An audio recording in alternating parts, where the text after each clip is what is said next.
नित्यानन्द परमशिवोऽहम् ॐ नित्यानन्दं परमसुखदं केवलं ज्ञानमूर्तिं द्वन्द्वातीतं गगनसदृशं तत्त्वमस्यादिलक्ष्यम् एकं नित्यं विमलमचलं सर्वधी साक्षिभूतं भावातीतं त्रिगुणरहितं सद्गुरुं तं Namami.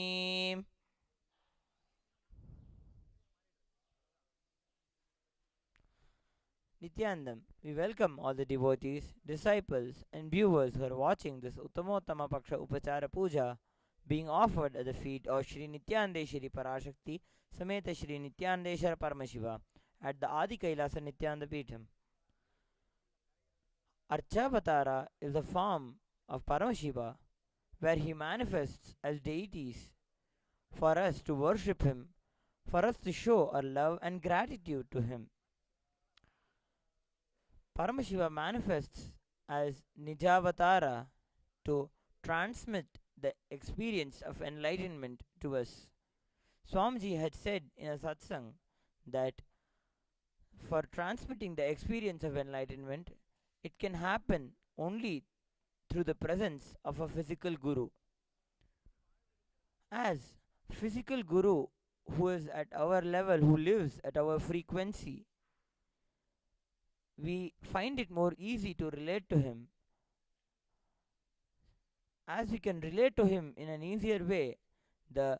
presence of a physical guru for experiencing living enlightenment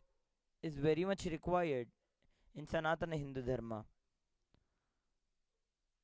We are very fortunate beings to have Paramashiva as Archavatara and Nijavatara both. At Adi Kailasa Nityananda Peetham, Paramashiva manifests in the form of Archavatara as Swayambhu Nityanandeshwara Linga and in the form of Nijavatara as Jagadguru Mahasannidhanam, His Divine Holiness Bhagavan Sri Nityananda Paramashivam. The puja of Uttamottama Seva being offered at the Adi Kailasa Nityananda Peetham itself has its own sacredness, as this land was blessed to have Paramashiva physically in form when Paramashiva had chose this place to reveal the signs of the Vedas and Agamas as given in the Kamikagamas Purvapada. Also in the Treta Yuga, Sri Ramachandra Prabhu had received the signs of Upanishads from Paramashiva in this very Kshetra and revealed the Muktikopanishad as a compilation and essence of all the 108 Upanishads to Sri Anjaneya Swami. This land being so sacred, having experienced avatars, incarnations, walking on it, it has gained independent intelligence to act as a catalyst for our thoughts, to act as a kalpataru for our thoughts to manifest as a reality. Let us now enter into the Uttamottama Paksha Upachara Puja, being in the space of deep, restful awareness in our Anandagandha, visualizing Swamiji to be seated in the lotus of your heart. Let us now enter into the Uttamottama Paksha Upachara Puja.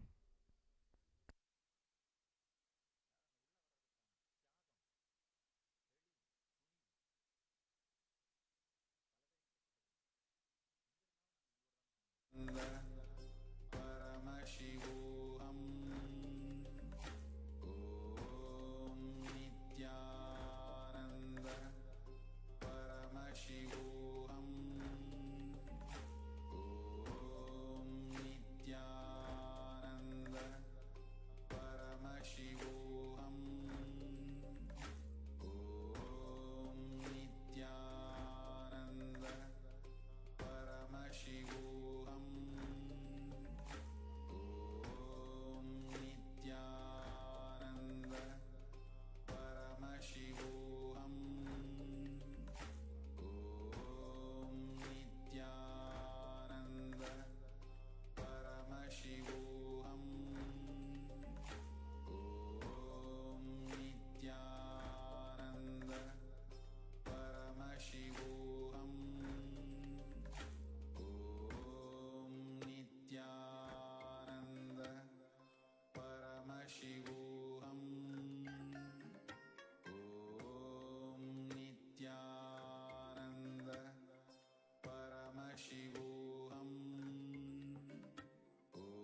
नित्यानन्दं परमसुखदं केवलं ज्ञानमूर्तिं द्वन्द्वातीतं गगनसदृशं तत्त्वमस्याधिलक्ष्यम् एकं नित्यं विमलमचलं सर्वधी साक्षिभूतं भावातीतं त्रिगुणरहितं सद्गुरुं तं नमामि। नित्यानन्देश्वर परमशिवसमारम्भां नित्यानन्देश्वरी पराशक्तिमध्यमाम् अस्मदाचार्यपर्यन्तां वन्दे गुरुपरम्परां। ललाटे त्रिपुण्ड्रीनिटिलकृतकस्तूरीतिलकः स्फुरन्मालाधारस्फुरितकटिकौपीनवसनः तथा नो दुस्तारं शिरसि फणिराजं शशिकलां प्रदीपः सर्वेषाम् अरुणगिरियोगी विजयते। ॐ गणनान् त्वा गणपतिगुं हवामहे कविं कवीनामुपमश्रवस्तमम् ज्येष्ठराजं ब्रह्मणां ब्रह्मणस्पत आनशृण्वन् ऊतिभिः सीदसादनम्। ॐ श्रीमहागणपतये नमः।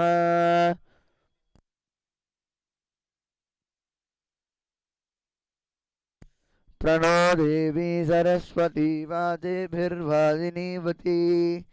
धीनाम् अवित्र्यवतु सरस्वत्यै नमः।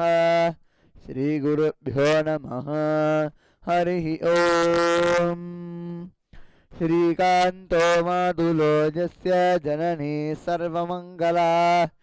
जनकशङ्करो देवस्तं वन्दे कुञ्जराननम्। यशिवो नाम रूपाभ्यां या देवी सर्वमङ्गला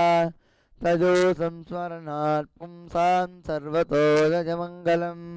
सर्वतो गजमङ्गलम् सर्वतो गजमङ्गलम्। या देवी स्तूयते नित्यं विबुधैर्वेदपारगैः सा मे वसतु जिह्वाग्रे ब्रह्मरूपा सरस्वती। दोर्भिर्युक्ता चतुर्भिः स्फटिकमणिमयीम् अक्षमालां दधाना हस्तेनैकेन पद्मं सिजमपि च शुकं पुस्तकं चापरेण भासा कुन्देन्दुशङ्खस्फटिकमणिनिभा भासमाना समाना सा मे वाग्देवतेजं निवसतु वदने सर्वदा सुप्रसन्ना। चतुर्मुखमुखाम्बोजवनहंसवधू मम मानसे रमतां नित्यं सर्वशुक्ला सरस्वती। शारदा शारदाम्बोजवदना वदनाम्बुजे सर्वदा सर्वदास्माकं सन्निधिं क्रियात्। श्रीकान्तद्रुहिणोपमन्युतपन स्कन्देन्द्रलज्जादयः प्राचीना गुरवोऽपि यस्य करुणा त्रेषाद्गदा गौरवम्। तं सर्वादिगुरुं मनोज्ञवपुषं मन्दस्मितालङ्कृतं चिन्मुद्राङ्कितमुद्रपाणिनलिनं चित्ते शिवं कुर्महे। ॐ व्योमव्यापिने व्योमरूपाय सर्वव्यापिने शिवाय अनन्ताय अनाथाय अनाश्रिताय ध्रुवाय शाश्वताय योगपीठसंस्थिताय नित्ययोगिने ध्यानाहाराय ॐ नमः शिवाय सर्वप्रभवे शिवाय ईशानमूर्धाय तत्पुरुषभक्ताय अघोरहृदयाय वामदेवगुह्याय सद्योजातमूर्तये ॐ नमो नमः। गुह्यादिगुह्याय गोप्त्रे अनिधनाय सर्वयोगाधिकृताय सर्वविद्याधिपाय ज्योतिरूपाय परमेश्वरपराय अचेतन अचेतन व्योमिन् व्योमिन् व्यापिन् व्यापिन् अरूपिन् अरूपिन् प्रथम प्रथम तेजस्तेजः ज्योतिर्ज्योतिः अरूप अनग्नि अधूम अभस्म अनादि नाना धू धू धू धू ॐ भूः ॐ भुवः ॐ स्वः अनिधन निधन निधनोद्भव शिव सर्व परमात्मन् महेश्वर महादेव सद्भावेश्वर महातेजः योगाधिपते मुञ्च मुञ्च प्रथम प्रथम सर्व सर्व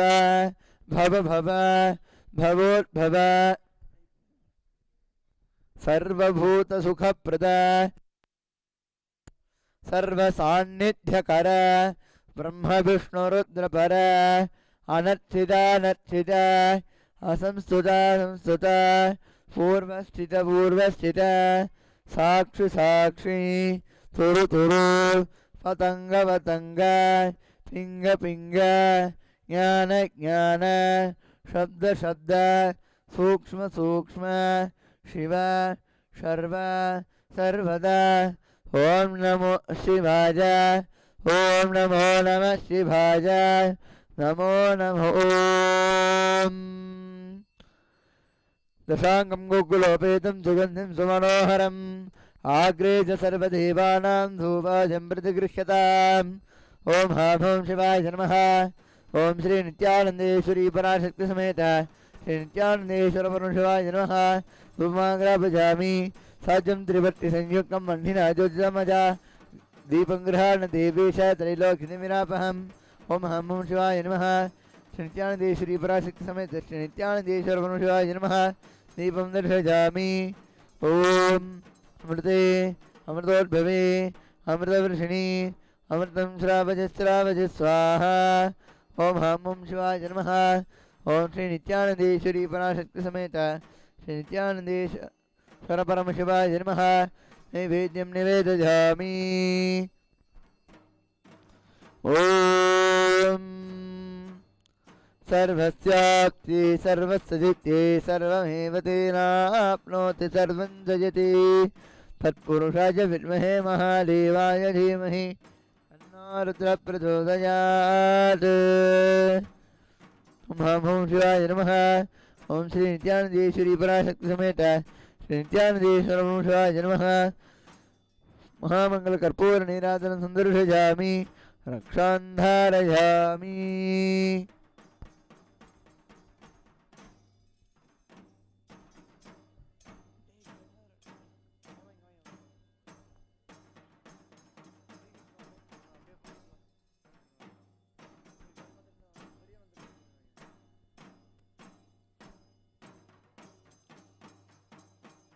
ओम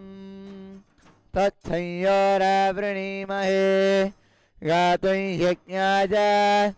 गातुं यज्ञपतये दैवी स्वस्तिरस्तु नः स्वस्तिर्मानुषेभ्यः ऊर्ध्वं जिगातु भेषजं शन्नो अस्तुद्विपदे सञ्चतुष्पदे ॐ शान्ति शान्ति शान्तिः ॐ शन्नो मित्रः शं वरुणः शन्नो भवत्वर्यमा शन्न इन्द्रो बृहस्पतिः शन्नो विष्णुरुक्रमः नमो ब्रह्मणे नमस्ते वायु त्वमेव प्रत्यक्षं ब्रह्मासि त्वमेव प्रत्यक्षं ब्रह्म वदिष्यामि ऋतं वदिष्यामि सत्यं वदिष्यामि तन्मामवतु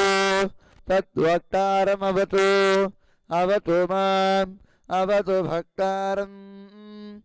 ॐ शान्ति शान्ति शान्तिः शीक्षां या आख्यास्यामः वर्णस्वरः मात्राबलं सामसन्तानः इत्युक्तः श्रीक्षाध्यायः सह नो यशः सह नो ब्रह्मवर्चसम् अथातः संहितया उपनिषदं व्याख्यास्यामः पञ्चस्वधिकरणेषु अधिलोकमधिज्योतिषमधिविद्यमधिप्रजमध्यात्मम् तामः संहिताय इत्याचक्षते पृथिवी पूर्वरूपं द्योरुत्तररूपम् आकाशसन्धिः वायुस्सन्धानम् इत्यधिलोकम् अथादिज्योतिषम् अग्निः पूर्वरूपम् आदित्य उत्तररूपम् आपस्सन्धिः वैद्युतसन्धानम् इत्यधिज्योतिषम्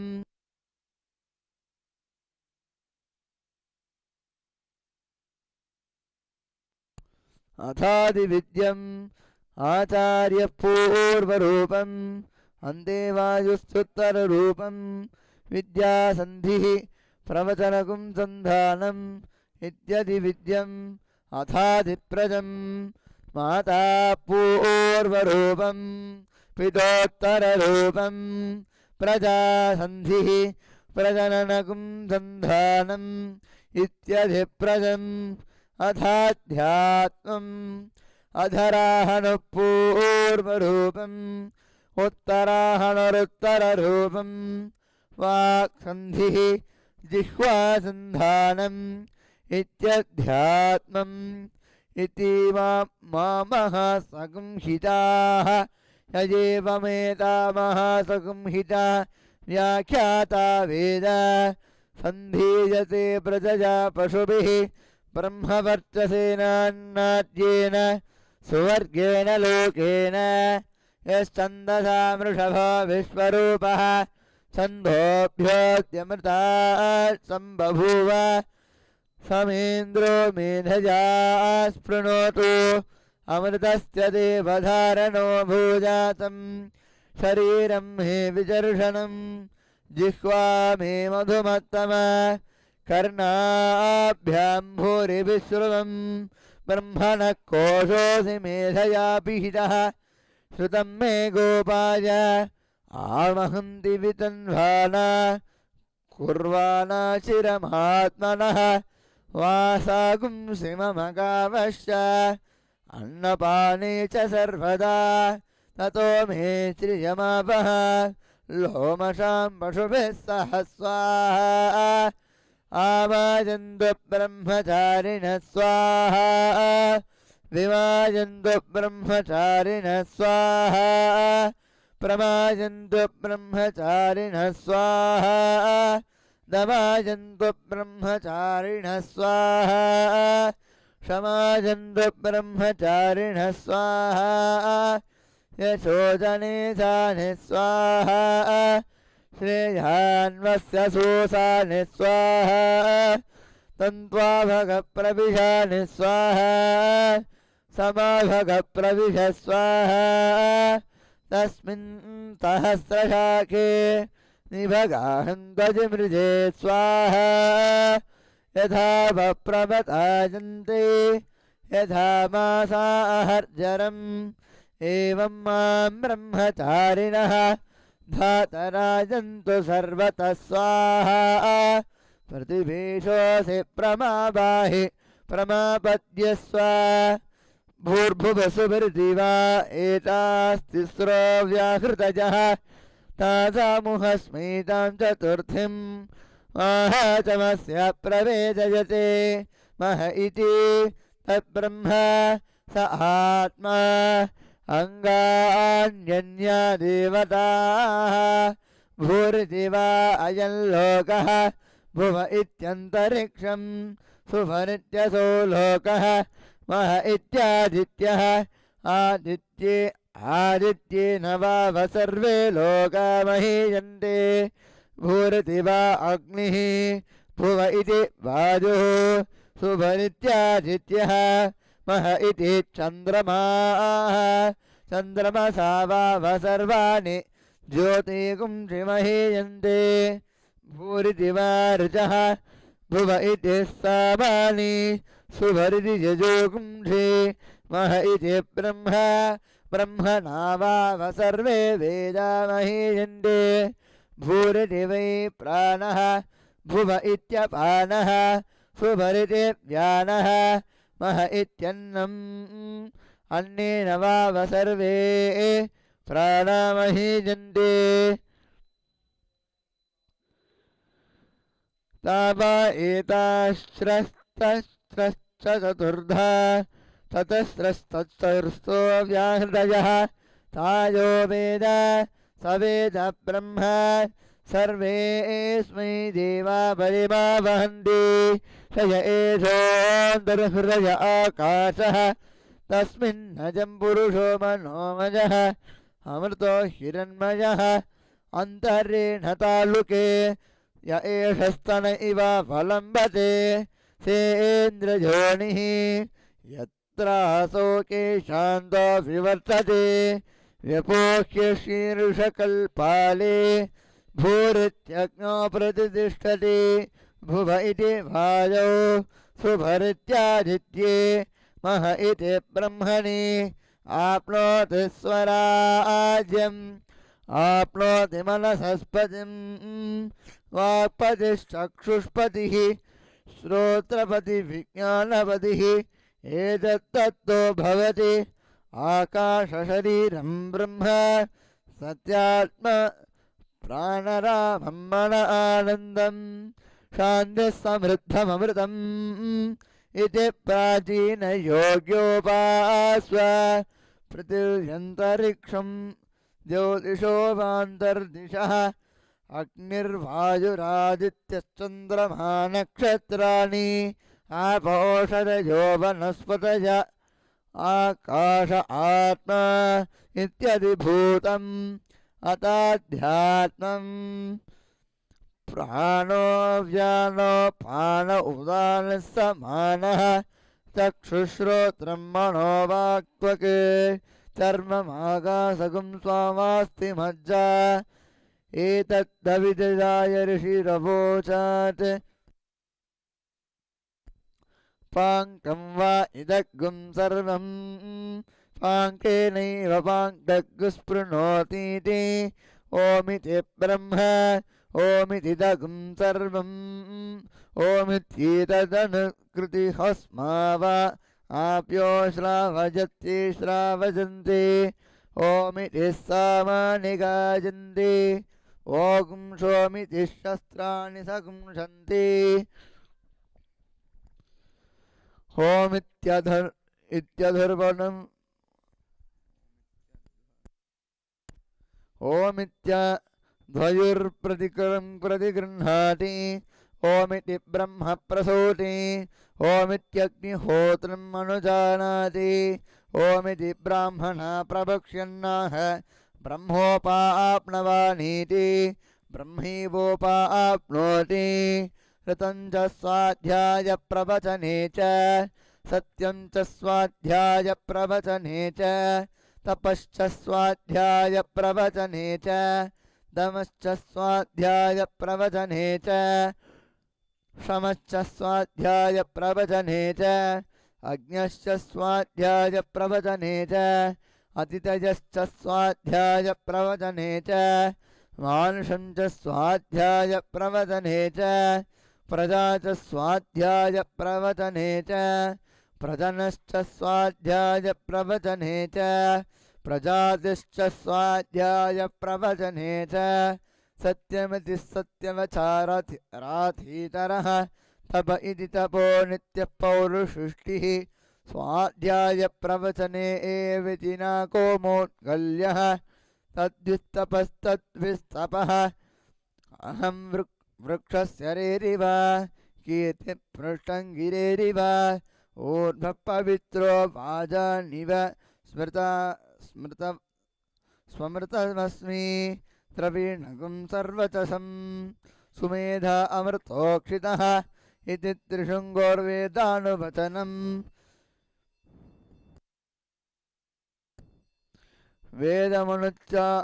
वेदमनुच्याचार्योऽन्तवेशानि मनुषास्ति सत्यं वद धर्मं चर स्वाध्यायान्म प्रमदः आचार्याय प्रियं धनमाहृत्य प्रजाजन्तुमा व्यापवच्चेत्सि सत्यान्न प्रमदितव्यं धर्मान्न प्रमदितव्यं कुशलान्न प्रमदितव्यं भूत्यो न प्रमदितव्यं स्वाध्याय प्रवचनाभ्यां न प्रमदितव्यं देवपितृकार्याभ्यां न प्रमदितव्यं मातृदेवो भव पितृदेवो भव आचार्यदेवो भव अतिथिदेवो भव यान्यवाद्यानि कर्माणि तानि सेविताव्यानि न इतराणि यान्यस्माकं सुचरितानि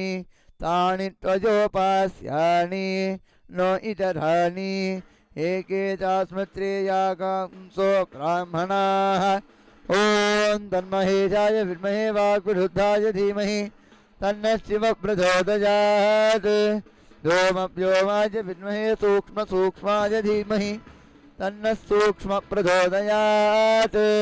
सदाशिवाय विद्महे सहस्राक्षाय धीमहि तन्नः शिवः प्रचोदयात् ॐ हां ॐ शिवाय नमः ॐ श्रीनित्यानन्देश्वरी पराशक्तिसमेत श्रीनित्यानन्देश्वरब्रह्मशिवाय नमः सर्वोपचारपूजार्थे सर्वापराधक्षमापणार्थे समस्तमङ्गलपराध्यते महामङ्गलनीराजनं सन्दर्शयामि रक्षान्धारयामि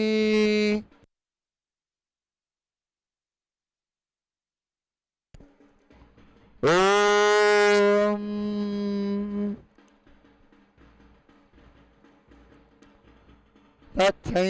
तत्संयारावृणीमहे गातुं यज्ञाय गातुं यज्ञपतजे दैवी स्वस्तिरस्तु नः स्वस्तिर्मानुषेभ्यः ऊर्ध्वं जिगातु भेषजं तन्नो अस्तु द्विपदे सञ्चतुष्पदे ॐ शान्ति शान्ति शान्तिः ॐ सहस्रशीर्षा पुरुषः सहस्राक्षः सहस्रपात् स भूमिं विश्वतो वृत्वा अत्यतिष्ठदशाङ्गुलं पुरुष एवेदगुं सर्वं यद्भूतं यच्च भव्यम् उतामृतत्वस्येषाणः यदन्नेनाधिरोहरे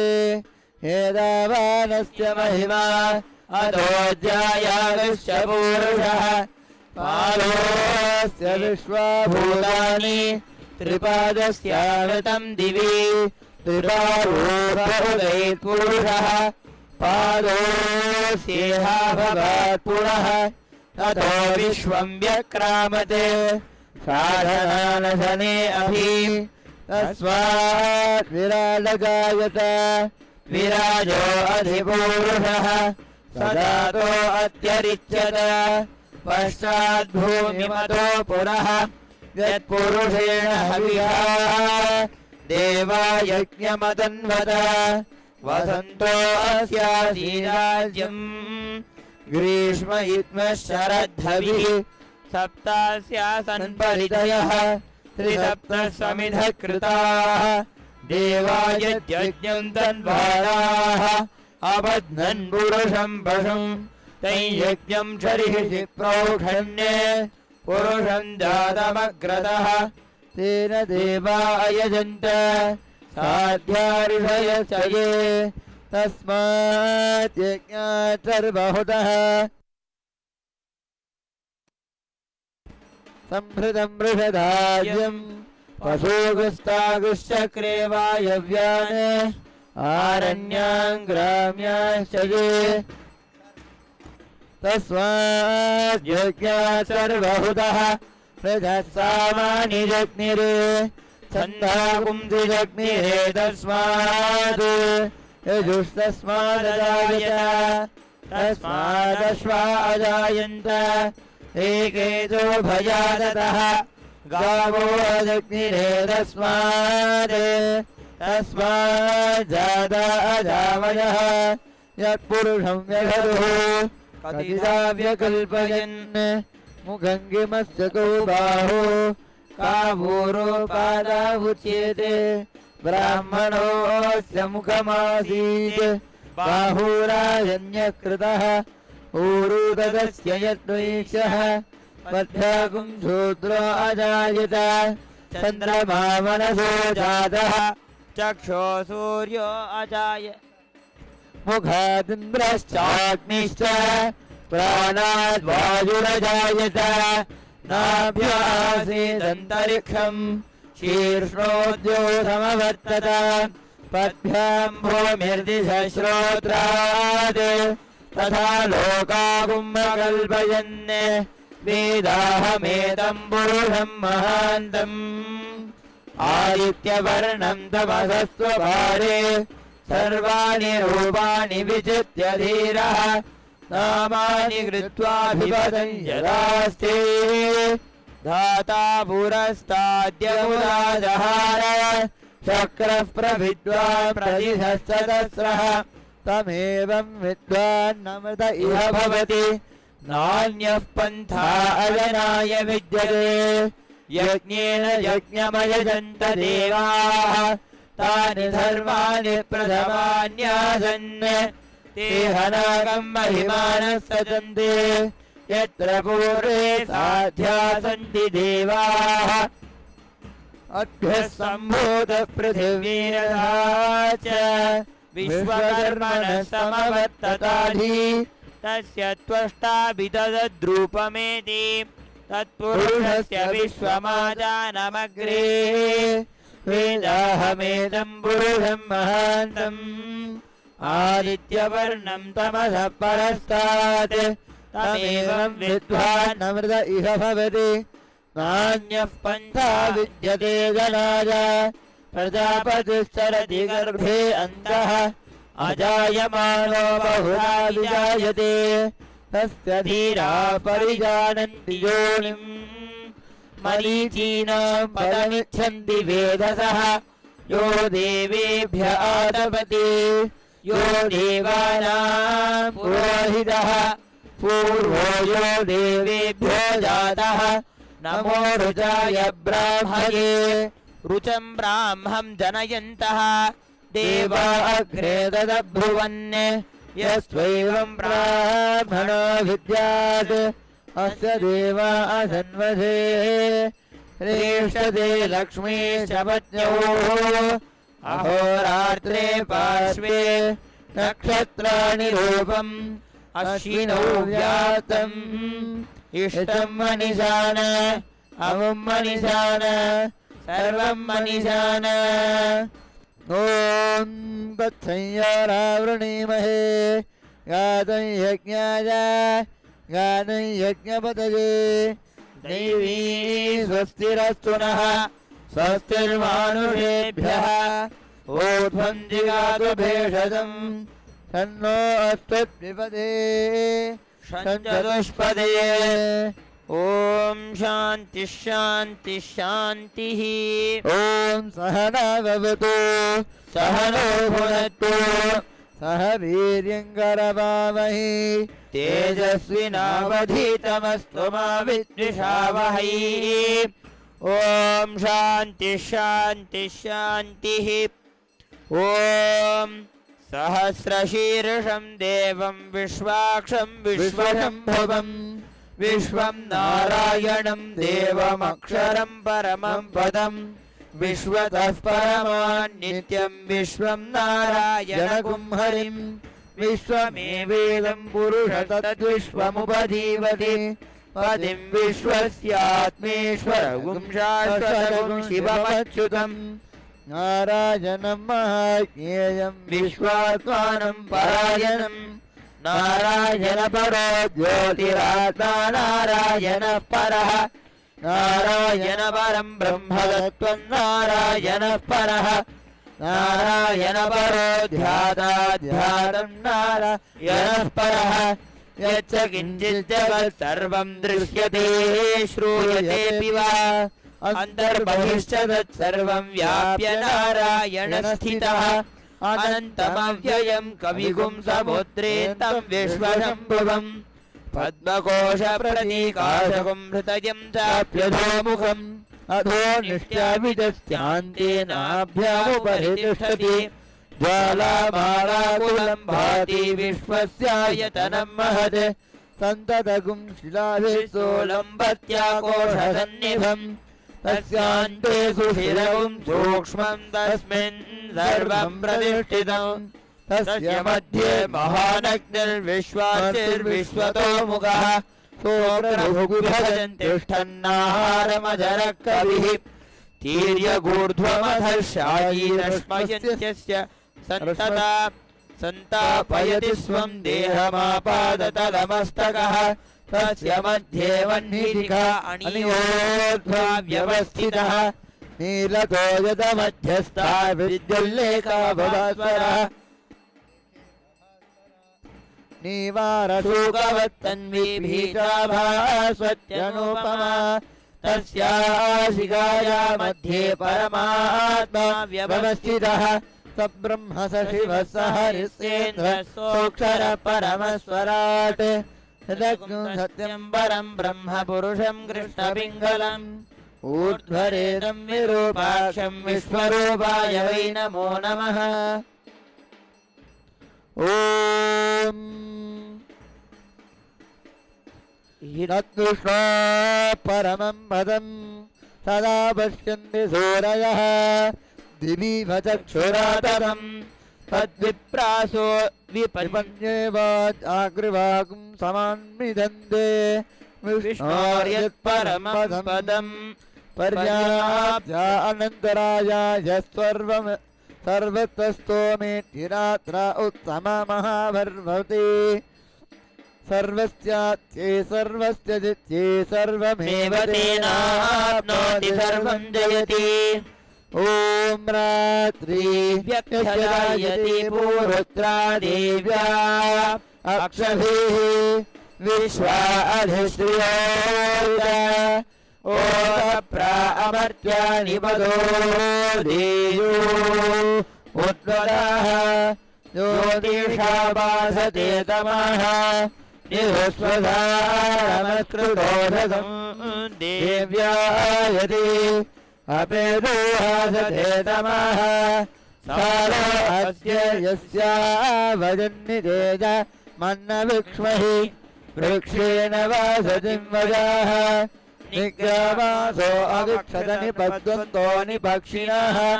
नित्येन षष्टिदर्शिनः यावजा वृक्या आवृकम् यवयस्तेन मूर्म्ये हता सुदरा भव उपमापेऽपि शरत्तमः कृष्णव्यक्तमस्थिता उषाऋणे वयातया उपादेगा इवाकारं वृणीष्वहितर्दिवः रात्रिस्तोमं न जिग्युषे। ॐ सहस्रपरमा देवी शतमूला शताङ्कुरा सर्वगुंहरतु मे पापं दूर्वादुस्वप्ननाशिनी खाण्डात् काण्डात् प्ररोहन्ति पुरुषः परि एवानो दूर्धे प्रतुना सहस्रेण शतेन च शतेन प्रतानोषि सहस्रेण विरोहसि। राजाधिराजाय प्रसह्यधारिणे नमो भयं वै रमणाय कुर्महे समे कामाय मह्यम् कामेषु वैश्रवणो ददातु कुबेराय वैश्रवणाय महाराजाय नमः। ॐ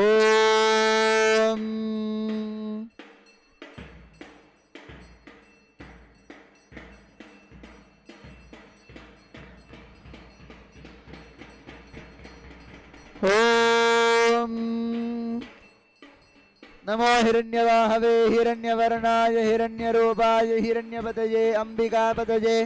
उमापतये पशुपतये नमो नमः। ॐ निरञ्जनाय विद्महे निराभावाय धीमहि तन्नः सूक्ष्मः प्रचोदयात् तन्महेशाय विद्महे वाग्वृद्धाय धीमहि तन्नः शिवः प्रचोदयात् ॐ नमो शिवाय नमः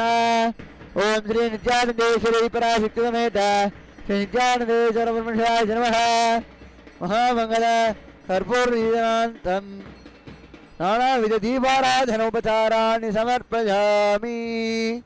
रक्षां धारयामि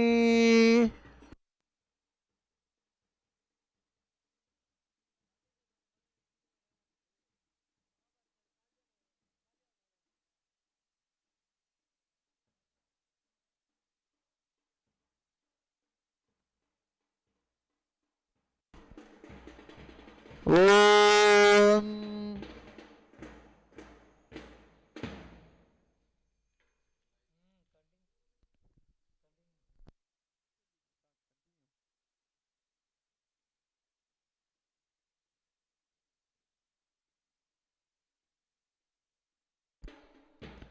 ॐ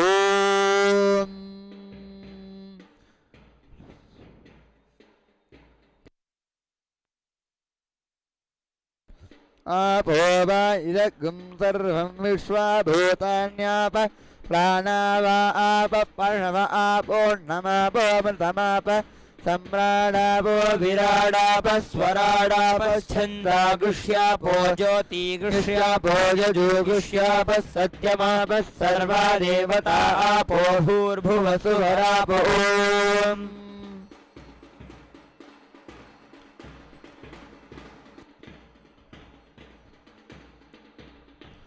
ॐ दशाङ्गुकुलोपेतं सुगन्धिं समनोहरम् आग्रे सर्वदेवानां धूपोऽयं प्रतिगृह्यताम्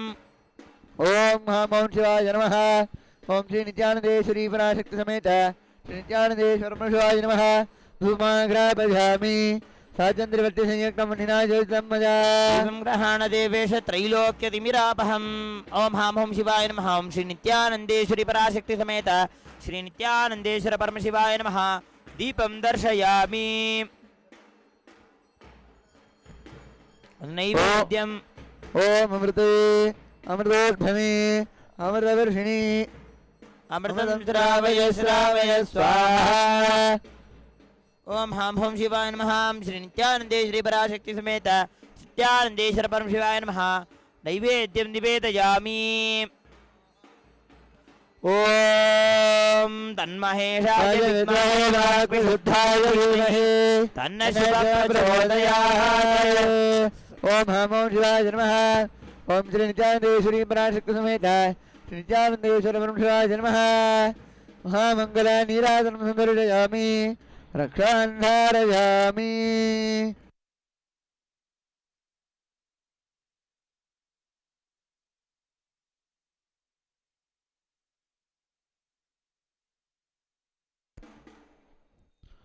ॐ योपं पुष्पं वेद पुष्पवान् प्रजावान् पशुवान् भवति चन्द्रमा वा अपं पुष्पं पुष्पवान् प्रजावान् पशुमान् भवति य एवं वेद योपामायतनं वेद आयतनवान् भवति ॐ तद्ब्रह्मा ॐ तद्वादो ॐ तदात्मा ॐ तत्सत्यम् ॐ तत्सर्वम् ॐ तत्पुनर्नमः चरति भूतेषु गुहायां विश्वमूर्तिषु यज्ञस्त्वं वषट्कारस्त्वमिन्द्रस्त्वं रुद्रस्त्वं विष्णुस्त्वं ब्रह्मस्त्वं प्रजापतिः तन्ददाप आपो ज्योतिरसोऽमृतं ब्रह्म भूर्भुवस्सुवरो यो वेदादस्वरः प्रोक्तो वेदान्ते च प्रतिष्ठितः तस्य प्रकृतिलीनस्य यः परस्य महेश्वरः ॐ ॐ शिवाय नमः ॐ श्री नित्यानन्देश्वरी पराशक्ति समेत श्री नित्यानन्देश्वर ब्रह्मशिवाय नमः वेदोक्तं पुष्पाञ्जलिं समर्पयामि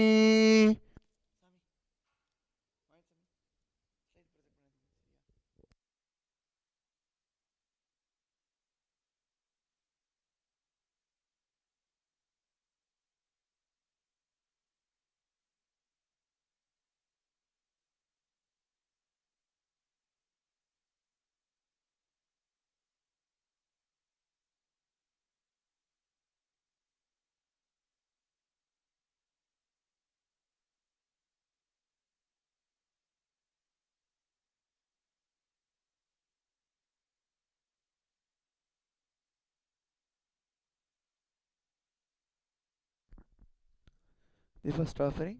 at the feet of Sri Nityanandeshwari Parashakti Sameta Sri Nityanandeshwara Paramashiva is the offering of the Chaturveda. The Chaturvedas. The Vedas are the source scriptures, the source books of Hinduism. The Vedas are the pure science, that which has been revealed by Lord Paramashiva himself in his formless state, the Avyakta Bhava, to the Rishis. Henceforth, the Vedas are called Apurusheya. We will be offering this Chaturveda, the Chaturvedas, the Rigveda, Yajurveda, Samaveda, and Atharvana Veda at the feet of Sri Nityanandeshwari Parashakti Sameta Sri Nityanandeshwara Paramashiva. देवदेवोत्तम देवता सार्वभौम अखिलांड कोटि ब्रह्मांड नायक श्री नित्यानंदेश्वरी पराशक्ति समेत श्री नित्यानंदेश्वर परम शिव चतुर्वेद प्रिय चतुर्वेदम अवधारय हरि ओम अग्निमीले पुरोहितं यज्ञस्य देवं ऋत्विजम् होतारं रत्नधातमं न सदा सिन्नो सदा आसीत् तदानीं नासिद्राजोडो व्योमा परोजत् किमावरी हक्कु हक्कस्य शर्मन्नभ कमासीदङ्गहनं न गभीरम् हरिः ओम् आसत्येन रजसा आसत्येन रजसा वर्तमानो निवेशयन्नमृतं मर्त्यं च हिरण्ययेन सविता रथेन देवो याति भुवना विपश्यन् हरिः ओम् आज्ञ आयाहि वीतये गृह्णानो हव्यजातये निहोता सत्सिभैषि केनेषितं पतति प्रेषितं मनः केन प्राणः पदमप्रीतियुक्तः केनेषितां वाचमिमां वदन्ति चक्षुश्रोत्रं कभुदेवो युनक्ति हरिः ओम् एकदन्तं चतुर्हस्तं बाशमङ्गुलधारिणम् रदं च वरदं हस्तैर्बिभ्राणं मोषकध्वजम् रक्तं लम्बोदरं शूर्पकर्णकं रक्तवाससं रक्तगन्धावलिप्ताङ्गं रक्तपुष्पैः सुपूजितं भक्तानुकम्पिनं देवं जगत्कारणमच्युतम् आविर्भूतं च सृष्ट्यादो प्रकृतेः पुरुषात् परम् एवं ध्यायति यो नित्यं स योगी योगिनां वरः हरिः ओम्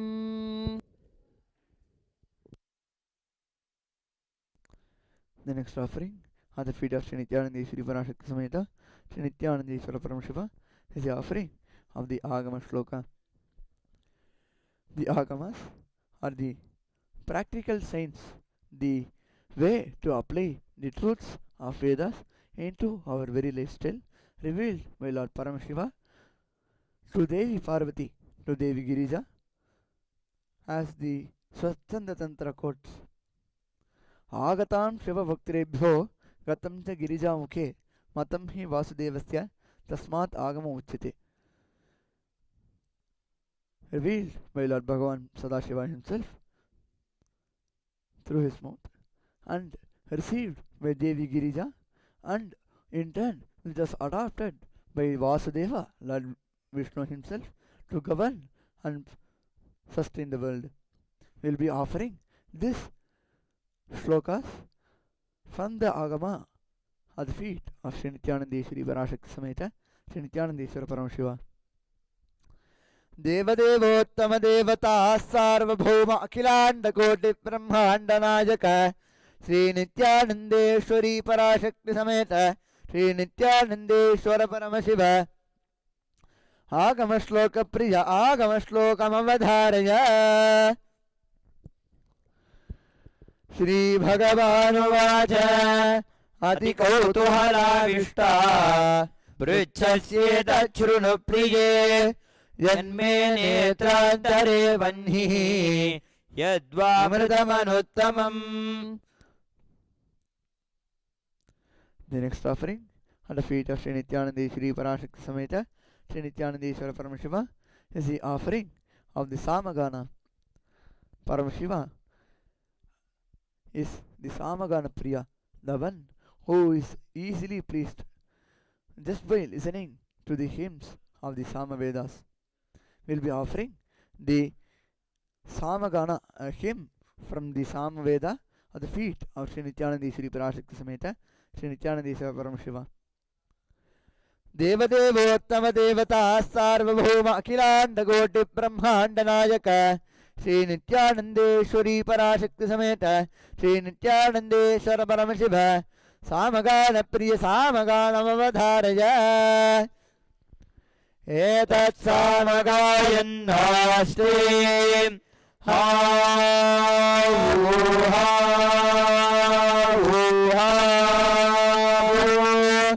अहमन्नमहमन्नमहमन्नम् अहमन्नादो अहमन्नादो अहमन्नादः अहग्श्लोककृतहग्श्लोककृतहग्श्लोककृत अहमस्मि प्रथमजारितास्य पूर्वं देवेभ्यो अमृतस्य नाभायि यो मा ददातु शैदेवमावाह अहमन्नमन्नमदन्तमास्मि अहं विश्वं भुवनमभ्यभवां सुवर्णज्योतिः हरि ओम. The next offering on the feet of Sri Nityanandeshwari Parashakti Sameta Sri Nityanandeshwara Paramashiva is the offering of the Stotra Seva. These stotras are the compositions of the rishis, the Shiva Bhaktas who were in oneness in the space of Paramashiva. Out of the deep oneness and deep devotion, they composed these slokas in praising the Ananta Kalyana Gunas, the various qualities and attributes of Paramashiva. We will be chanting the Shiva Kavacham offering at the feet of Sri Nityananda Shri Parashakti Sameta Sri Nityanandeshwara Paramashiva. देवदेवोत्तम देवता सार्वभौम अखिलांड कोटि ब्रह्मांड नायक श्री नित्यानंदेश्वरी पराशक्ति समेत श्री नित्यानंदेश्वर परमशिव स्तोत्र प्रिय शिव कवच स्तोत्रमवधारय दुस्वप्न दुष्टकुन दुर्गति दौर्मणस्य दुर्भिक्ष दुर्व्यसन दुस्तः दुर्यशांसि उत्पातताप विषभीतिमसग्रहार्ति व्याधींश्च नाशयतु मे जगदामधीशः. ओम नमो भगवते सदाशिवाय सकलतत्त्वात्मकाय सर्वमन्त्रस्वरूपाय सर्वयन्त्राधिष्ठिताय सर्वतन्त्रस्वरूपाय सर्वतत्त्वविदूराय ब्रह्मरुद्रावतारिणे नीलकण्ठाय पार्वती मनोहराय सोमसूर्याग्निलोचनाय भस्मोद्धूलितविग्रहाय महामणिमकुटधारणाय माणिक्यभूषणाय सृष्टिस्थितिप्रलयकालरौद्रावताराय दक्षाध्वरध्वंसकाय महाकालभेदनाय मूलाधारैकनिलयाय तत्त्वातीताय गंगाधराय सर्वदेवाधिदेवाय षडाश्रयाय वेदान्तसाराय त्रिवर्गसाधनाय अनन्तकोटि ब्रह्माण्डनायकाय वासुकितक्षक कार्कोटक शङ्खगुलिक पद्म महापद्मेति अष्टमहानागकुलभूषणाय प्रणवस्वरूपाय चिदाकाशाय आकाशदिक्स्वरूपाय ग्रहनक्षत्रमालिने सकलाय कलङ्करहिताय सकललोकैककर्त्रे सकललोकैकभर्त्रे सकललोकैकसंहर्त्रे सकललोकैकगुरवे सकललोकैकसाक्षिणे सकलनिगमगुह्याय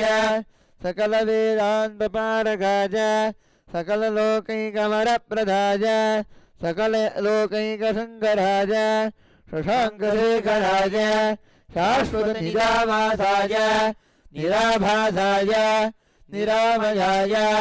निर्मलाय निर्लोभाय निर्मदाय निश्चिन्ताय निरहङ्काराय निरङ्कुशाय निष्कलङ्काय निर्गुणाय निष्कामाय निरुपद्रवाय निरवध्याय निरन्तराय निष्कारणाय निरान्तकाय निष्प्रपञ्चाय निस्सङ्गाय निर्द्वन्द्वाय निराधाराय निरागाय निष्क्रोधाय निर्मलाय निष्पापाय निर्विकल्पाय निर्भयाय निर्भेदाय निष्क्रियाय निस्तुलाय निस्संशयाय निरञ्जनाय निरुपमविभवाय नित्यशुद्धबुद्धपरिपूर्ण सच्चिदानन्दाद्वयाय परमशान्तस्वरूपाय तेजोरूपाय तेजोमयाय जय जय रुद्र महारौद्र भद्रावतार कालभैरव कल्पान्तभैरव कपालमालाधर खट्वाङ्ग खड्ग चर्म पाशाङ्कुश डमरुशूल चापबाणगदा शक्ति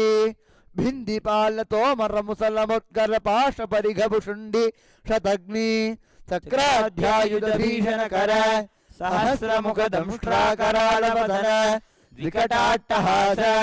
विस्फारित ब्रह्माण्डमण्डल नागेन्द्रकुण्डल नागेन्द्रहार नागेन्द्रवलय नागेन्द्रचर्मधर मृत्युञ्जय त्र्यम्बक त्रिपुरान्तक विश्वरूप विरूपाक्ष विश्वेश्वर वृषभवाहन विषभूषण विश्वतोमुख सर्वतो रक्ष रक्ष मां ज्वल ज्वल महामृत्युम् अपमृत्युभयं नाशय नाशय चोरभयम् उत्सादय उत्सादय विषसर्पभयं शमय शमय चोरान् मारय मारय मम शत्रून् उच्चाटय उच्चाटय त्रिशूलेन विदारय विदारय कुठारेण भिन्धि भिन्धि खड्गेन छिन्धि छिन्धि खड्वाङ्गेन विपोधय विपोधय मुसलेन निष्पेषय निष्पेषय बाणे सन्ताडय सन्ताडय रक्षांसि भीषय भीषय भूतानि विद्रावय विद्रावय कूष्माण्डमारीच वेताल ब्रह्मराक्षसगणान् सन्त्रासय सन्त्रासय माम् अभयं कुरु कुरु वित्रस्थं माम् आश्वासय आश्वासय नरकभयान् माम् उद्धर उद्धर सञ्जीवय सञ्जीवय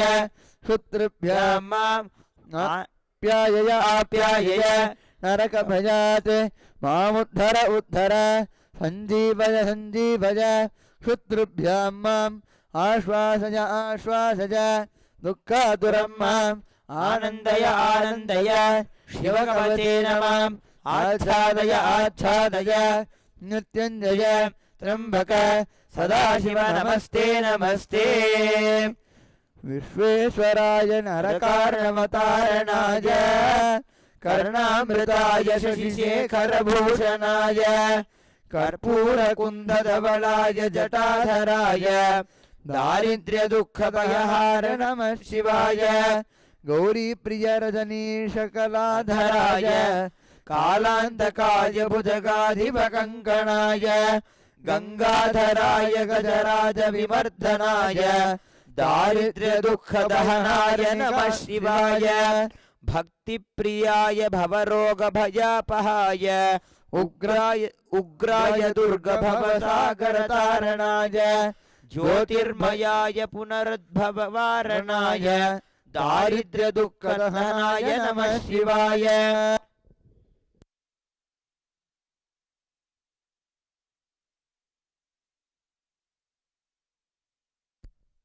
The next offering at the feet of Sri Nityanandeshwari Parashakti Sameta Sri Nityanandeshwara Paramashiva is the offering of the Dravida Vedam. The Dravida Vedam are the hymns in the Dravida Bhasha Tamil composed by the four saints in our verse, namely Tirunavakarsa Swamigal, Manikyavataka Swamigal, Tirujnana Sambandha Swamigal, and Tirusundaramurti Swamigal will be offering the Devaram at the feet of Sri Nityanandeshwari Parashakti Sameta Sri Nityanandeshwara Paramashiva. देवदेवोत्तम देवताः सार्वभौम अखिलांड कोटि ब्रह्मांड नायक श्री नित्यानंदेश्वरी पराशक्ति समेत श्री नित्यानंदेश्वर परम शिव द्राविड वेद प्रिय द्राविड वेदमवधारय त्रिजट्रम्बलम् तोडुடைய செவியன் தோடுடைய செவியன் விடையேறியோர் தூவன் மதிசூடி காடுடைய சுடலை பொடி பூசி ஜன்னுள்ளம் கவர்கல்வன் ஏடுடைய மலரானுனையார் பணிந்தேற்ற அருள் செய்த பீடுடைய பிரமாபுரம் மேவிய பெம்மான் இவனன்றே இவனன்றே திருச்சிற்றம்பலம்.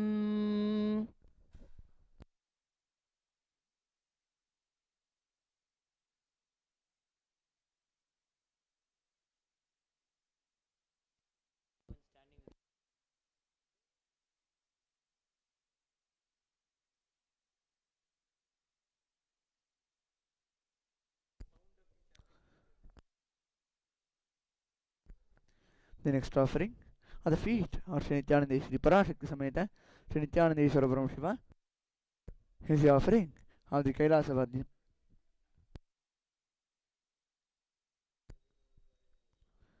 The Kailasa Vadyam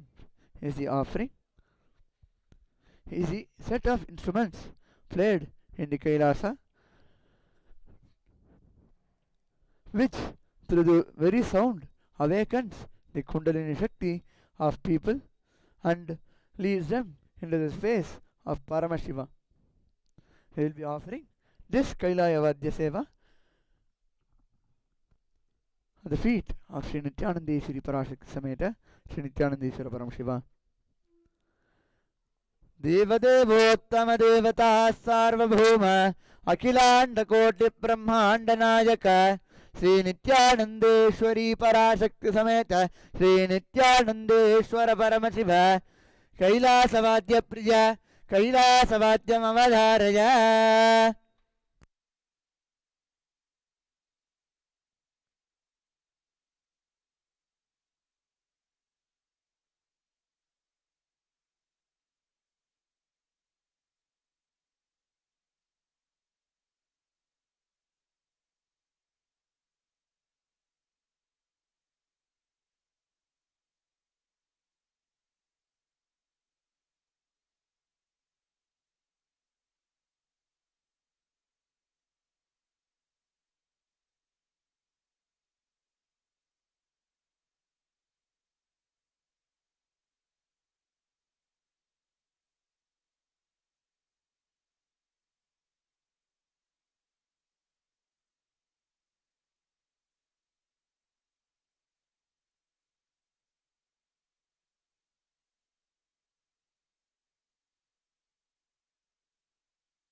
The next offering at the feet of Sri Nityanandeshwari Paramashakti Sameta Sri Nityanandeshwara Paramashiva is the offering of the Paramashiva Shakti Avishkarana. The Paramashiva Shakti Avishkarana is the offering of the Shaktis of Paramashiva as the fruit of the Uttamatam Seva we had just offered at the feet of Sri Nityanandeshwari Parashakti Sameta Sri Nityanandeshwara Paramashiva. देवदेवोत्तम देवता सार्वभौम अखिलांड कोटि ब्रह्मांड नायक श्री नित्यानंदेश्वरी पराशक्ति समेत श्री नित्यानंदेश्वर परमशिव परमशिव शक्ति आविष्करण प्रिय परमशिव शक्ति आविष्करण अवधारज.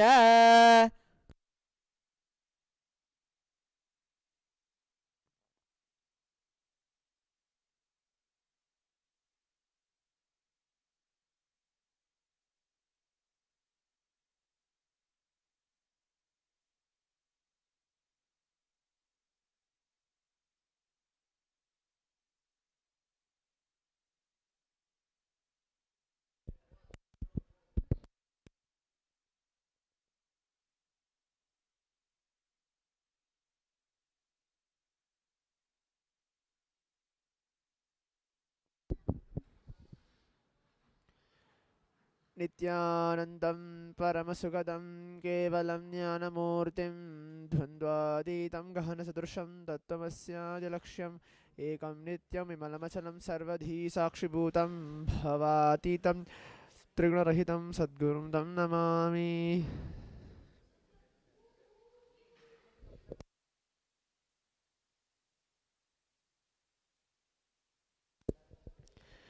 Nityanandam. My name is Sri Nitya Shankarananda. I'm a Balachandra of Nityananda Gurukul, and I've been a Gurukul for the past 6 years.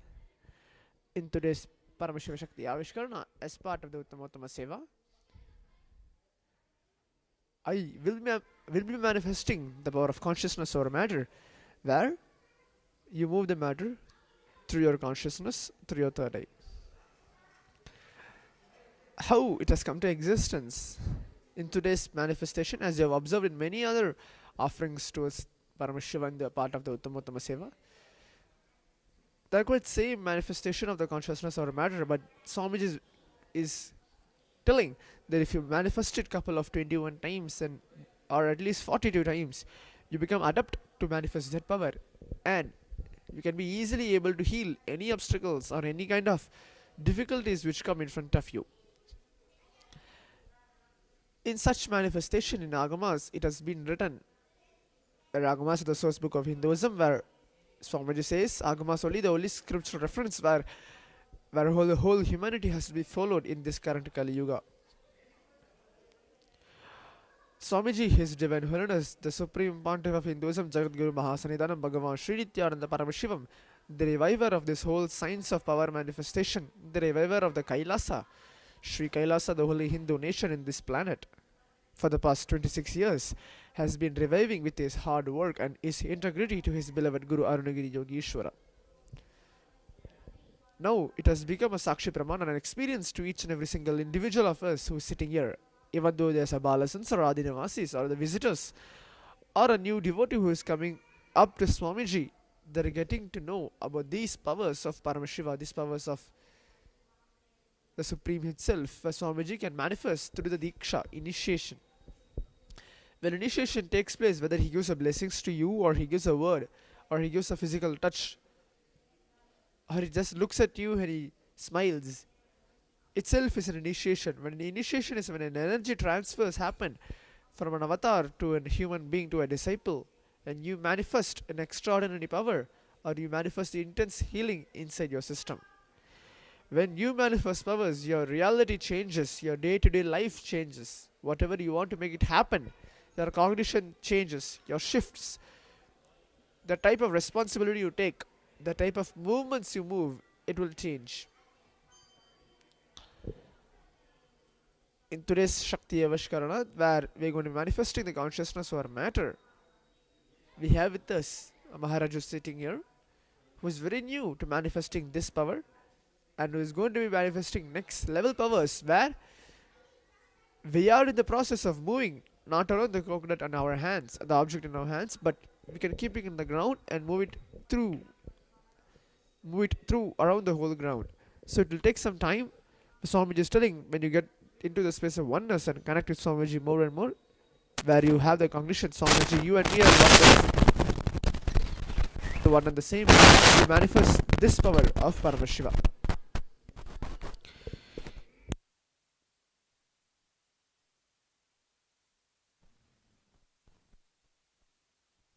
So now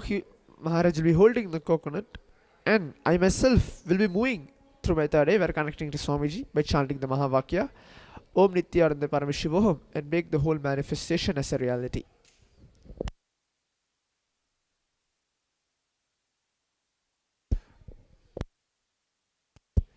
Om Nityananda Paramashivoham. Om Nityananda Paramashivoham. Om Nityananda Paramashivoham. Om Nityananda Paramashivoham. Om Nityananda Paramashivoham. Om Nityananda Paramashivoham. Om Nityananda Paramashivoham. Om Nityananda Paramashivoham. Om Nityananda Paramashivoham. Om Nityananda Paramashivoham. Om Nityananda Paramashivoham. Om Nityananda Paramashivoham. Om Nityananda Paramashivoham. Om Nityananda Paramashivoham. Om Nityananda Paramashivoham.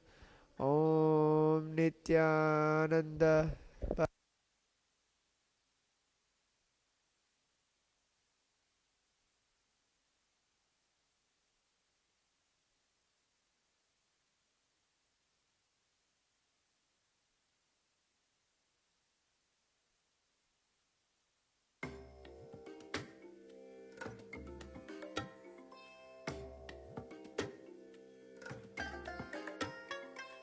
I bless you all. Let you all Paramashivoham. and manifest Om powers of Nityananda Mahasrashi. Paramashivoham. Om Nityananda Om Nityananda Paramashivoham. Om Nityananda Paramashivoham. Om Nityananda Paramashivoham. Om Nityananda Paramashivoham. Om Nityananda Paramashivoham. Om Nityananda Paramashivoham. Om Nityananda Paramashivoham. Nityananda Paramashivoham. With this, we offer our humble respects and gratitude towards our beloved Guru Bhagavan Sri Nityananda Paramashivam as part of the Uttama Seva, as an offering of Paramashiva Shakti Avishkarna, the power of consciousness over matter. Thank you, Nityananda.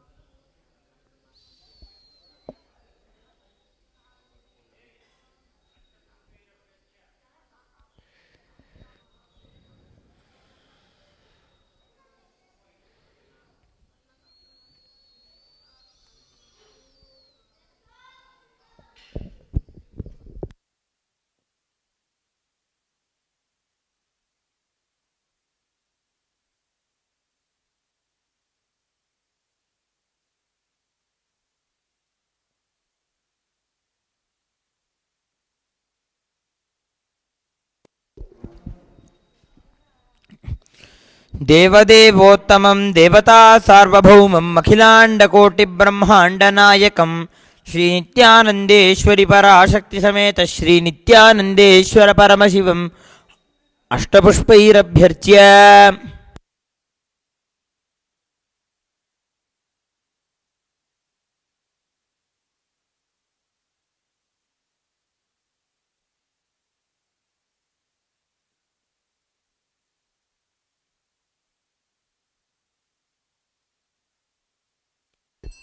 ಓಂ ಸರ್ವಸ್ಯಾಪ್ತ್ಯೈ ಸರ್ವಸ್ಯ ಜಿತ್ಯೈ ಸರ್ವಮೇವ ತೇನಾಪ್ನೋತಿ ಸರ್ವಂ ಜಯತಿ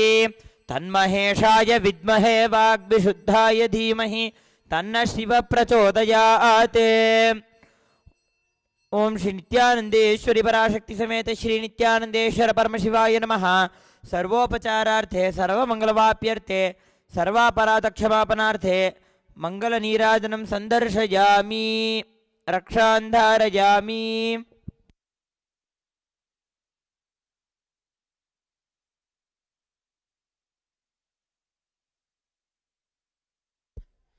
ದೇವದೇವೋತ್ತಮ ದೇವತಾ ಸಾರ್ವಭೌಮ ಅಖಿಲಾಂಡಕೋಟಿ ಬ್ರಹ್ಮಾಂಡನಾಯಕ ಶ್ರೀ ನಿತ್ಯಾನಂದೇಶ್ವರಿ ಪರಾಶಕ್ತಿ ಸಮೇತ ಶ್ರೀ ನಿತ್ಯಾನಂದೇಶ್ವರ ಪರಮಶಿವ ಆಶೀರ್ವಾದ ಪ್ರಿಯ ಆಶೀರ್ವಾದಮವಧಾರಯ.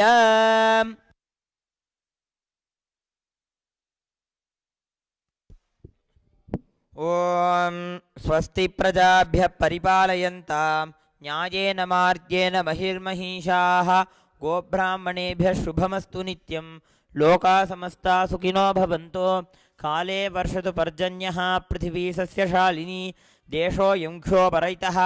ಬ್ರಾಹ್ಮಣಾ ಸಂತು ನಿರ್ಭಯಾಃ ಇತಿ ಸ್ವಸ್ತಿ ಮಂತ್ರಾರ್ಥ ಸತ್ಯಾ ಸಫಲಾ ಭವಂತು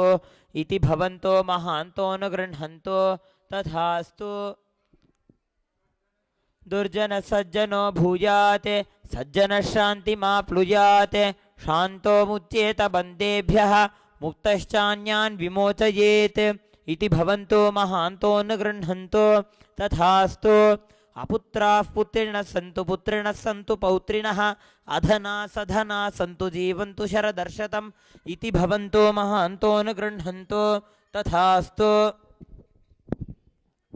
ರಾಜಾ ಧರ್ಮಪತಿಃ ಪ್ರಜಾಸುತರಿತಾಃ ಪೂಜಾಧನಾ ಸಜ್ಜನಾಃ ಷಟ್ಕರ್ಮ ಪ್ರವರಾ ದ್ವಿಜಾಃ ಪ್ರತಿದಿನಂ ವಿದ್ಯಾ ಅನವದ್ಯಾ ಸದಾ ವಾಣಿ ಸನ್ನಿಹಿತಾ ಚಿರಂ ಕವಿಮುಖೈಃ ಸಾನಂದಮವ್ಯಾಕುಲಾಃ ಸರ್ವೇ ಸಂತು ವೈದಿಕ ಧರ್ಮ ಅನುಷ್ಠಾತಾರಃ ಸೌಜನ್ಯ ಸಂತೋಷಿನಃ ಇತಿ ಸ್ವಸ್ತಿ ಮಂತ್ರಾರ್ಥ ಸತ್ಯಾ ಸಫಲಾ ಭವಂತು ಇತಿ ಭವಂತೋ ಮಹಾಂತೋ ನ ಗೃಹಂತು ತಥಾಸ್ತು. ಯೇಷಾಂ ದೇವದೇವಾನಾಂ ಮಹಾದೇವಾನಾಂ ಅಖಿಲಾಂಡಕೋಟಿ ಬ್ರಹ್ಮಾಂಡನಾಯಕಾನಾಂ ಸಕಲಭುವಿ ಸೃಷ್ಟಿಸ್ಥಿತಿ ಸಂಹಾರ ತಿರೋಭಾವ ಅನುಗ್ರಹಾಗ್ಯ ಪಂಚಕೃತ್ಯ ಪರಾಯಣಾನಾಂ ಆದಿಮಧ್ಯಾಂತರಹಿತಾನಾಂ ಅಪ್ರಮೇಯ ಪರಾಕ್ರಮಾಣಾಂ ತತ್ವಾರ್ಥಗೋಚರಾನಾಂ ಶ್ರೀ ನಿತ್ಯಾನಂದೇಶ್ವರಿ ಪರಾಶಕ್ತಿ ಸಮೇತ ಶ್ರೀ ನಿತ್ಯಾನಂದೇಶ್ವರ ಪರಮಶಿವಸ್ವರೂಪಾನಾಂ ಶ್ರೀ ಆದಿಗುರು ಅರುಣಗಿರಿ ಯೋಗೀಶ್ವರ ಸ್ವರೂಪಾನಾಂ ಶ್ರೀ ಕಾಲಭೈರವ ಮಹಾಕಾಳಿ ಸ್ವರೂಪಾನಾಂ ಶ್ರೀ ಕೈಲಾಸೋನ್ನತ ದ್ವಾದಶಾಂತ ಶ್ಯಾಮಲಾ ಪೀಠಾರೂಢ ಶ್ರೀ ಮೀನಾಕ್ಷಿ ಸುಂದರೇಶ್ವರಾಭಿನ್ನ ಸ್ವರೂಪ ಪರಶಿವಪುತ್ರ ರತ್ನಕುಮಾರ ಗುರುಮಣ್ಯ ತುಲ್ಯಾವತಾರ ಶ್ರೀ ಪಾರ್ವತಿ ಸ್ತನ್ಯಪಾನಲಬ್ಧ ದಿವ್ಯಜ್ಞಾನ ವಿಶ್ರುತ ಸಕಲ ನಿಗಮಾಗಮಸಾರಭೂತ ದ್ರಾವಿಡ ವೇದ ಪ್ರವಕ್ತ್ರೆ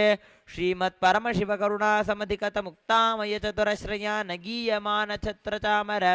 ಶ್ರೀ ಜಿನ್ನಕಾಹಲಾದಿ ಸಮಸ್ತ ಬಿರದಾವಲ್ಯಲಂಕೃತ ಜ್ಞಾನ ವಿಜ್ಞಾನ ಚಕ್ರವರ್ತಿ ಸರ್ವಜನ ಸಂಘ ಸದ್ಯೋ ನಿರ್ವಾಣ ದೀಕ್ಷಾ ವ್ಯಯಾಪವರ್ಗ ವರ್ಷ ವಿಶ್ರಾನಜೀಮೂತ ಪರಮತ ಕಲಭ ಕೇಸರಿ ಶೈವ ಸಿದ್ಧಾಂತ ಸ್ಥಾಪನಾಚಾರ್ಯ ಶ್ರೀ ರಾಜಾಧಿರಾಜ ಪಾಂಡ್ಯ ಮಹಾರಾಜ ಗುರು ಕ್ಷಪನ ಶಾಕ್ಯಾದಿ ಮಹಾಂಧಕಾರ ನಿವಾರಣ ಜ್ಞಾನ ಭಾನು ವೀಕ್ಷಣಾ ನರ್ಹಾರ ಧ್ವಜೋಚ್ಛೇದನ ಪೂರ್ವಕ ಶ್ರೀಮದ್ ವೃಷಭಧ್ವಜ ಸ್ಥಾಪಕ ಶೈವ ಸಮಯ ಕರ್ತ್ರೆ ಸರ್ವಜ್ಞ ಪೀಠಾರೂಢ ಶ್ರೀ ಜಗದ್ಗುರು ಶ್ರೀ ಜ್ಞಾನ ಸಂಬಂಧ ದೇಶಿಕ ಸ್ವಾಮಿ ವಾಗೀಶ ಸುಂದರ ಮಾಣಿಕ್ಯವಾಚಕ ಸ್ವಾಮಿನಾಂ ಅವತಾರಭೂತ ಶ್ರೀ ಜ್ಞಾನ ಸಂಬಂಧ ಸ್ವಾಮಿ ಪುನರುದ್ಧತ ಶ್ಯಾಮಲಾ ಪೀಠ ಸರ್ವಜ್ಞ ಪೀಠ ತೃಣವದ್ಯುತ್ತರ ದ್ವಿಶತತಮ ಗುರು ಮಹಾಸನ್ನಿಧಾನಾನಾಂ ಅರುಣಗಿರಿಯೋಗೀಶ್ವರ ಪರಂಪರಾಗತ ಅರುಣಾಚಲ ಸರ್ವಜ್ಞ ಪೀಠ ಗುರು ಮಹಾಸನ್ನಿಧಾನಾನಾಂ ಕೈಲಾಸ ಪರಂಪರಾಗತ ಕಾಂಚಿ ಕೈಲಾಸ ಸರ್ವಜ್ಞ ಪೀಠ ತ್ರಯಸ್ತ್ರಿಂಶದುತ್ತರ ದ್ವಿಶತತಮ ಗುರು ಮಹಾಸನ್ನಿಧಾನಾನಾಂ ನಿತ್ಯೋತ್ಸವ ನಿತ್ಯ ಮಂಗಲ ನಿತ್ಯ ಕಲ್ಯಾಣ ನಿತ್ಯ ರಚಿತ ಕೈಲಾಸ ಪರಂಪರಾಗತ ಆದಿ ಕೈಲಾಸ ನಿತ್ಯಾನಂದ ಪೀಠ ಮಹಾಸಂಸ್ಥಾನ ಮಹಾಸಿಂಹಾಸನ ಪೀಠ ಕರ್ತೃನಾಂ ಸಾಕ್ಷಾತ್ ಶ್ರೀ ಪರಮಶಿವ ಸಮುದ್ಭೂತ ಕೈಲಾಸ ಪರಂಪರಾಗತ ವೈವಸ್ವತಮನು ಇಕ್ಷ್ವಾಕು ಹರಿಶ್ಚಂದ್ರ ಭಗೀರಥ ಶ್ರೀರಾಮಚಂದ್ರ ಶೂರಸೇನ ಇತ್ಯಾದ್ಯನವಚ್ಛಿನ್ನ ಸಾರ್ವಭೌಮ ಚಕ್ರವರ್ತಿ ಪರಂಪರಾಗತ ಚತುಷ್ಷಷ್ಟಿ ಯೋಗಿನಿ ಮಂಡಿತ ಚತುಷ್ಷಷ್ಟಿ ಸಂಪ್ರದಾಯ ಪ್ರವರ್ತಕ ಮನುಧರ್ಮ ಶಾಸನ ಸೂರ್ಯವಂಶ ಪ್ರಾಪ್ತ ಸರ್ವಜ್ಞ ಪೀಠ ಸುರಾಂಗಿ ಸಾಮ್ರಾಜ್ಯ ಮೂರ್ಧಾಭಿಷಿಕ್ತ ಚೂಡಾಮಣೀನಾಂ ಸಾಕ್ಷಾತ್ ಶ್ರೀ ಪರಮಶಿವ ಸಮುದ್ಭೂತ ಕಪಿಲ ಮಹಾಗುರು ಪುನರುದ್ಧೃತ ಮಹಾನಿರ್ವಾಣಿ ಪೀಠ ಅಷ್ಟೋತ್ತರ ಸಹಸ್ರ ಶ್ರೀ ಮಹಾಮಂಡಲೇಶ್ವರಾನಾಂ ಸಾಕ್ಷಾತ್ ಶ್ರೀ ಪರಮಶಿವ ಸಿಂಹಾಸನಾಭಿಷಿಕ್ತ ಸಮಸ್ತ ಗಣನಾಯಕ ಶ್ರೀ ಮಹಾಗಣಪತಿ ಸಮಾರಂಭ ಅನವಚ್ಛಿನ್ನ ಪೀಠಾಧೀಶ್ವರ ಗುರು ಪರಂಪರಾ ಪ್ರಾಪ್ತ ಅಟಲ ಪೀಠ ಅಷ್ಟೋತ್ತರ ಸಹಸ್ರತಮ ಅಷ್ಟೋತ್ತರ ಸಹಸ್ರ ಶ್ರೀ ಅಟಲ ಪೀಠಾಧೀಶ್ವರ ಧರ್ಮ ಮುಕ್ತಿ ಸ್ವರ್ಗ ಪುರಸ್ವರ್ಣ ಪೀಠ ತ್ರಯೋವಿಂಶ ಗುರು ಮಹಾಸನ್ನಿಧಾನಾನಾಂ ಕೈಲಾಸ ಪರಂಪರಾಗತ ಆದಿಪೀಠ ಸರ್ವಜ್ಞ ಪೀಠ ಜಗದ್ಗುರುನಾಂ ಶ್ರೀ ಕೈಲಾಸ ಪುನರುದ್ಧಾರಕಾನಾಂ ಶ್ರೀ ಕೈಲಾಸ ಪರಮಾಚಾರ್ಯಾನಾಂ ಶ್ರೀಮತ್ ಪರಮಹಂಸ ಪರಿವ್ರಾಜಕಾಚಾರ್ಯಾನಾಂ ಸಚ್ಚಿದಾನಂದ ಪ್ರಣವ ಸ್ವರೂಪಾನಾಂ ಶ್ರೋತ್ರಿಯ ಬ್ರಹ್ಮನಿಷ್ಠಾನಾಂ ಶ್ರೀಮದ್ ಜಗದ್ಗುರುನಾಂ ಶ್ರೀಲ ಶ್ರೀ ಭಗವತ್ ಶ್ರೀ ನಿತ್ಯಾನಂದ ಪರಮಶಿವ ಶ್ರೀ ಜ್ಞಾನ ಸಂಬಂಧ ದೇಶಿಕ ಪರಮಾಚಾರ್ಯ ಸ್ವಾಮಿನಾಂ ಪಾದಾರವಿಂದಯೋಃ ಭಕ್ತಿ ಸಿದ್ಧಿಃ ಸಮೇಷಾಂ ಸಹಕುಟುಂಬಾನಾಂ ಸಕಲೈಶ್ವರ್ಯ ಪ್ರಾಪ್ತಿಃ ಗುರುಕೃಪಾ ಕಟಾಕ್ಷ ಸಿದ್ಧಿಃ ಕ್ಷೇಮಸ್ಥೈರ್ಯ ವೀರ್ಯ ವಿಜಯ ಆಯುರಾರೋಗ್ಯ ಐಶ್ವರ್ಯಾನಾಂ ಅಭಿವೃದ್ಧಿಃ ಅರೋಗ ದೃಢಗಾತ್ರತಾ ಸಿದ್ಧಿಃ ಆಚಂದ್ರಾರ್ಕ ವಂಶಾಭಿವೃದ್ಧಿಃ ಧರ್ಮಾರ್ಥ ಕಾಮ ಮೋಕ್ಷ ಚತುರ್ವಿಧ ಫಲ ಪುರುಷಾರ್ಥ ಸಿದ್ಧಿಃ ಸರ್ವೇಷಾಂ ಮನಸಾ ಚಿಂತಿತ ಸತ್ಕಾರ್ಯಾನುಕೂಲ ಸಿದ್ಧಿಃ ಸರ್ವದೇವ ದೇವಿ ಸ್ವರೂಪಸ್ಯ ಭಗವತ್ ಶ್ರೀ ನಿತ್ಯಾನಂದ ಪರಮಶಿವಸ್ಯ ಪಾದಾರವಿಂದಯೋಃ ಅಚಂಚಲಾ ಭಕ್ತಿ ಸಿದ್ಧಿಃ ಭಗವತ್ ಶ್ರೀ ನಿತ್ಯಾನಂದ ಪರಮಶಿವ ಪ್ರಸಾದೇನ ಸಕುಟುಂಬಸ್ಯ ಜ್ಞಾನ ವೈರಾಗ್ಯ ಜೀವನ್ಮುಕ್ತಿ ಪ್ರಾಪ್ತಿಶ್ಚ ಭೂಯಾತ್ ಇತಿ ಭವಂತೋ ಮಹಾಂತೋ ನ ಗೃಹಂತೋ ತಥಾಸ್ತು ಸರ್ವೇ ಜನಾ ಸುಖಿನಃ ಸಂತು ತಥಾಸ್ತು ಸಮಸ್ತ ಸನ್ಮಂಗಲಾನಿ ಸಂತು ತಥಾಸ್ತು ಸರ್ವೇಷಾಂ ಶಾಂತಿರ್ಭವತು ತಥಾಸ್ತು ಸರ್ವತ್ರ ನಿತ್ಯಾನಂದ ಧ್ವಜಾರೋಹಣಂ ಭವತು ತಥಾಸ್ತು ಸರ್ವೇಷಾಂ ಶ್ರೀಲಶ್ರೀ ಭಗವತ್ ಶ್ರೀ ನಿತ್ಯಾನಂದ ಪರಮಶಿವ ಶ್ರೀ ಜ್ಞಾನ ಸಂಬಂಧ ದೇಶಿಕ ಪರಮಾಚಾರ್ಯ ಸ್ವಾಮಿನಾಂ ಪರಿಪೂರ್ಣ ಕೃಪಾ ಕಟಾಕ್ಷ ಸಿದ್ಧಿಃ ಅಸ್ತು ತಥಾಸ್ತು ಅಯಂ ಧರ್ಮಃ ಉತ್ತರೋತ್ತರಂ ಅಭಿವೃದ್ಧಿರಸ್ತು ತಥಾಸ್ತು ಸರ್ವಂ ಭಗವತ್ ಶ್ರೀ ನಿತ್ಯಾನಂದ ಪರಮಶಿವ ಪಾದುಕಾರ್ಪಣಮಸ್ತು ಓಂ ನಿತ್ಯಾನಂದಂ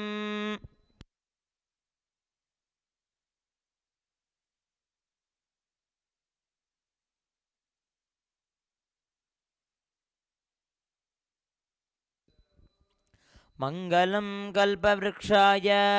ಮಂಗಲಂ ಜ್ಞಾನದಾಯಿನೇ ಸದಾಶಿವಾಯ ಶ್ರೀನಿತ್ಯಾನಂದೇಶ್ವರಾಯ ಮಂಗಲಂ ಮಂಗಲಂ ಶ್ರೀವಿದ್ಯಾಂಬಾಯೈ ಮಂಗಲಂ ಕಾಮದಾಯಿನ್ಯೈ ಸರ್ವಮಂಗಲದಾತ್ರಿ ನಿತ್ಯಾನಂದೇಶ್ವರ್ಯೈ ಮಂಗಲಂ ಮಂಗಲಂ ಗುರುದೇವಾಯ ಮೋಕ್ಷಮೂಲಾಯ ಮಂಗಲಂ ಪರಾವತಾರ ನಿತ್ಯಾನಂದಾಯ ಗುರವೇ ಮಂಗಲಂ ಮೂಲಮಂತ್ರಮಿತಾಶಕ್ತಿ ಜಪ್ತ್ವಾ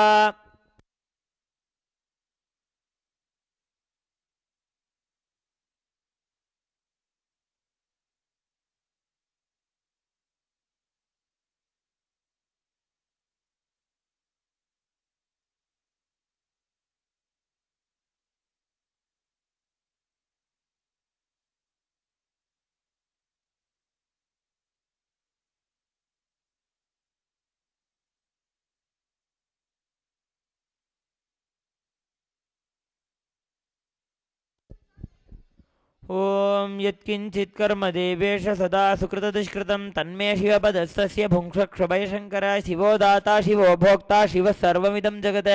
शिवो यजति सर्वत्र यशिवः सोऽहमेव तु।